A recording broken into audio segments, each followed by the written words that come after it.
Hi, it's the 14th of March 2019 at 7 p.m.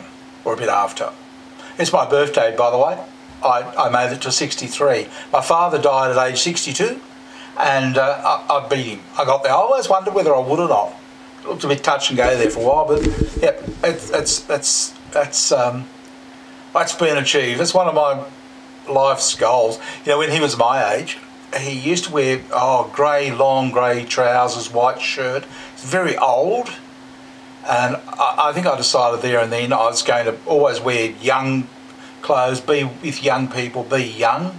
My family actually hated it. They couldn't understand what I was doing, but I actually I sort of looked at it. I thought, why can't you just, you know, fake it and live longer? So that's what I've done. That's why I wear these clothes that don't suit an older person.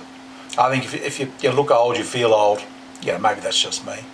But look, anyway, just taking up on I'm sorry, James. I'm going to call you James. That's how I know you. That's my objective reality. You can have your own subjective reality about being called objective reality, but I'll know you as James. I got a message from James today on the comments. You can read it on yesterday's vid, and it's quite expectedly it's fairly in depth.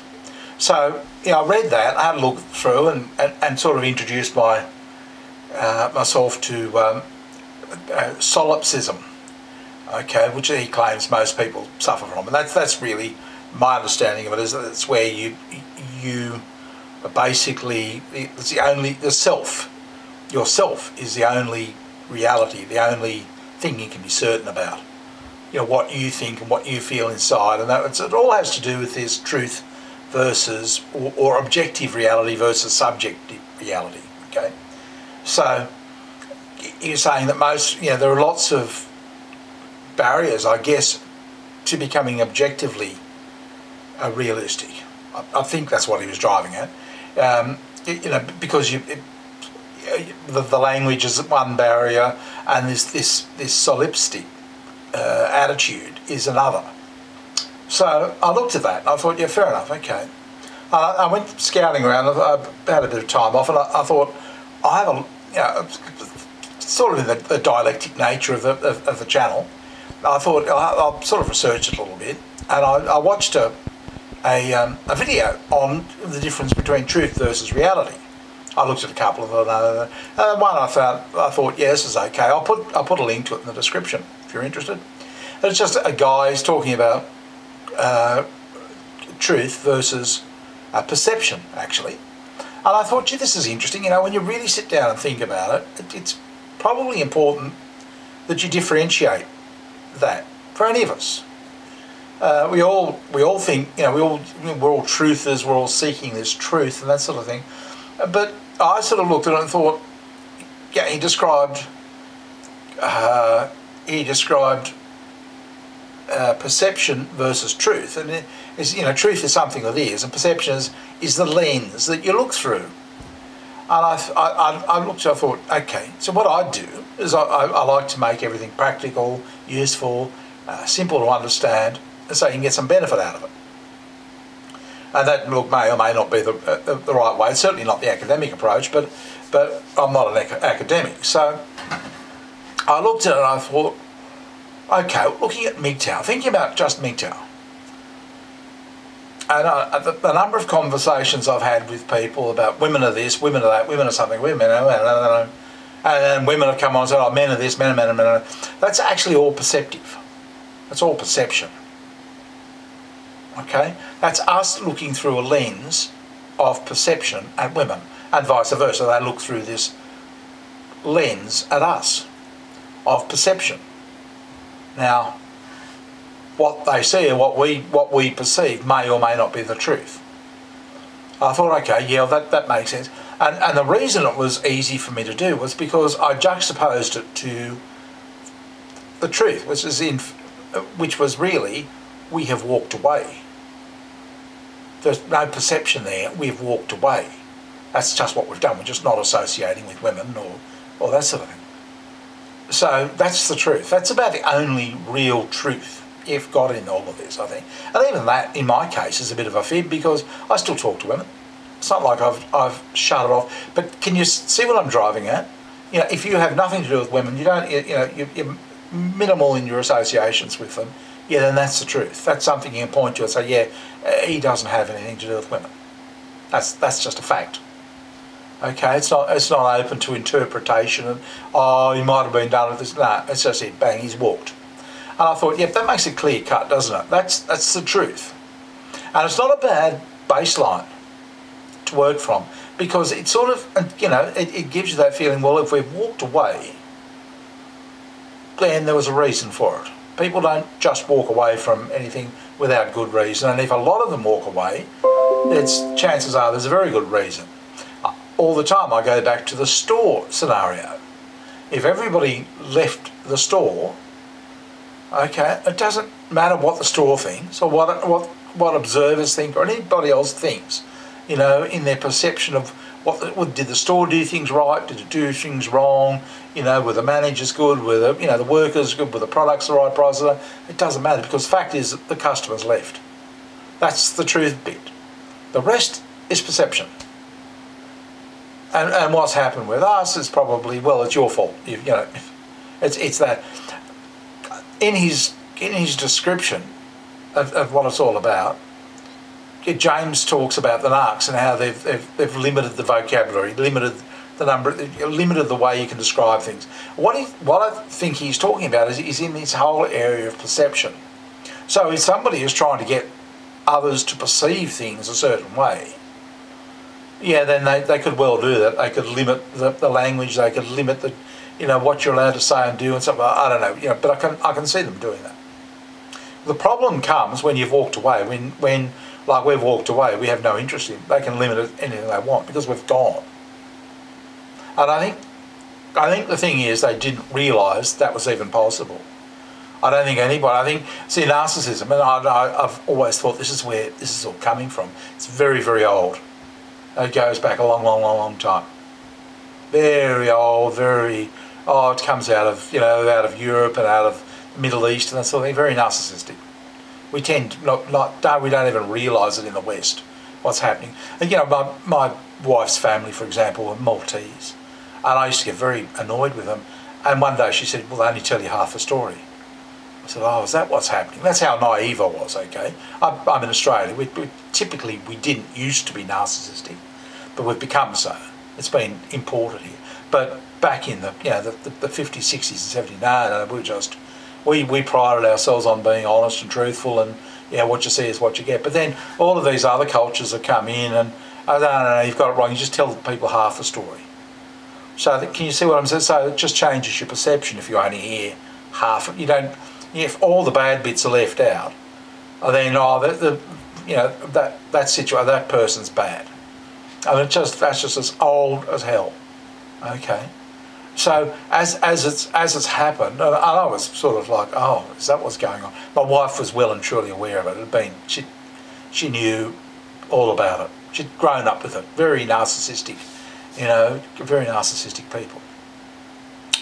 But it was all news to me. And so now I look at it and I can see it. I can see where it's happening. I know that because I'm on the outside of it. Oh yeah, fair enough. Okay, yeah, but I'm not going to pick up. I'm not going to benefit from it. In fact, I've suffered because I haven't become a narc.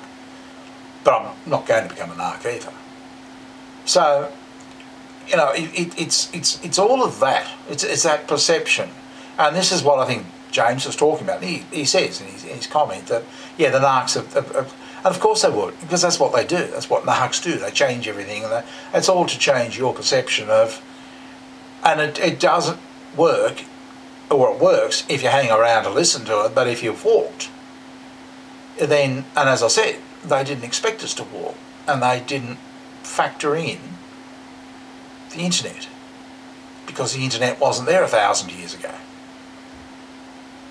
or 2,000 years ago.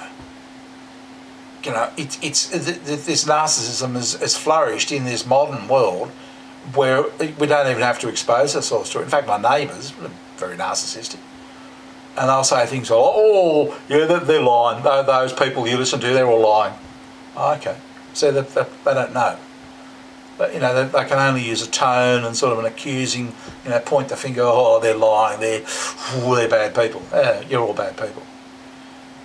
And I mean, I don't listen to it, I laugh at it. It just goes over my head now, because it's as time goes on, it's becoming an older and older. It's like talking to somebody from the Middle Ages almost now. It's just they're getting, you know, it's just so far back. And as each year passes, they get further back. But this is what they haven't counted on. This network, this internet, where we can actually, well, I can put up a video and I attract a certain sort of people, okay? And whoever I attract is whoever I attract. So, you know, it's not like you know, there's a. It's like if I go to, it's not like I'm being attracted to a place, say in town. We'll go to this place, which is always the way it was. Now, this is important too. That's always because you went to this hotel, or you went to this restaurant, or this school, or this university, or this place. Okay, in real, it's a place. Here, no, you choose the person. That's not a place. It's, yeah, maybe mgtow, yeah. So, you know, you'll limit it that way. But yeah, you could go to this one, you go to that one, this one, you can go to 10 of them. But it's not a place, it's a person. And whereas in real, what they call real, the place attracts, you know, the people, you know, the place, the building, you know, whoever's managing it, that sort of thing. But here, it's the people. It's nothing to do with the place, apart from the fact that it's YouTube. So, narcissism can't cope with this. It doesn't know how to exist in this world. And this is something that I think is important to take into consideration. Because what happens in here is anything, basically. You know, like James called himself another name, and I picked up on objective reality, and before you know it, I'm talking about objective reality. A few of the guys, you know, happy to talk about it. I think, oh yeah, good, let's have a bit of a chat about it. And I mean, narcissism doesn't count on that. It doesn't factor it in because it's totally random. You know, fat guy could be talking about something else entirely different. Jay Lord might get his head together and talk about something of, you know, no, but I mean, who knows what it's going to be? And it's just everywhere. You could go to 4 different people. Some would be talking about mgtow, some would be talking about what they're having for breakfast, others would be talking about this. Yep, it could be anything. It's totally random. And you can't really, nobody can really control the perception. Not yet, anyway. I mean, they can ban us, or they can tell us to, you know, say or not say certain things. But no, there's not like a central body governing like there is with mainstream media. They're all basically saying the same thing. Now, we're all saying different things. it's just totally fragmenting everything. But I'm you know, getting off the track here a bit. But that's the thing. That's what came to me, that I think understanding the subjective versus objective reality is interesting. But I sort of looked at it like the whole thing is we're looking through a filter to differentiate the two, if you know what I mean. It's not necessarily the truth. The truth, and the only thing you can really hang your hat on, is that you've walked. That's the only thing I can think of. You might be able to suggest in comments other things that are real truth, but that aren't subject to some sort of perception. You know, like all women are like that. Yeah, that is, like it or not, that's perception. But that's you know, and I think that's, I think it's relevant. The guy in this video that I'll leave a link to in the description got on to something I won't discuss now, but I also thought was interesting, that we listened to what we want. A lot of it was what we want to be the truth, and we don't listen to what we don't want to hear. You know, I'm guilty of it. I'm sure lots of people are guilty of it. Yeah, you want to listen to who you want to be right, or believe in, or something. You know, and you don't listen to these other people. You just click, no, I don't want to know about them. I'm like that with mainstream news. I just don't listen to it. I just don't even want it. You know, it's just, yep, I don't trust it. I don't want to know about anything about it. There's nothing about it. I've walked away from that as well. So as soon as somebody starts, favouring certain people, sort of, or I suddenly I think no, they're no longer being objective; they're being subjective.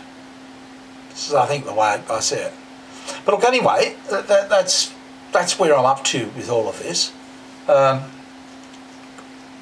kind of enjoy talking about it. I enjoy learning about it or thinking about it.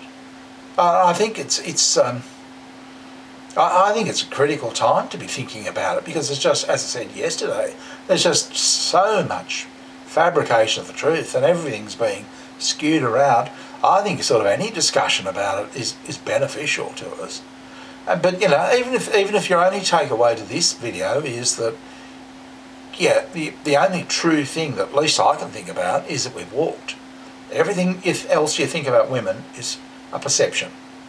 You might not want to hear that, you might want to not know that, but it's your perception. You've looked through a lens and thought, yeah, that way. And women have looked at you and thought, no, you're this way. But the one thing, if you're a mgtow, that you have done is you've walked. And the way I look at it, if you've walked, there's a reason for your walking. So if you're ever having a discussion, you can say to somebody, well, you can say whatever you like, but I've walked away. And there'll be a reason for it. People usually walk away. If you're on solid ground there. You've voted with your feet, essentially, which is the strongest and most poignant statement a person can make. To vote with your feet, walk.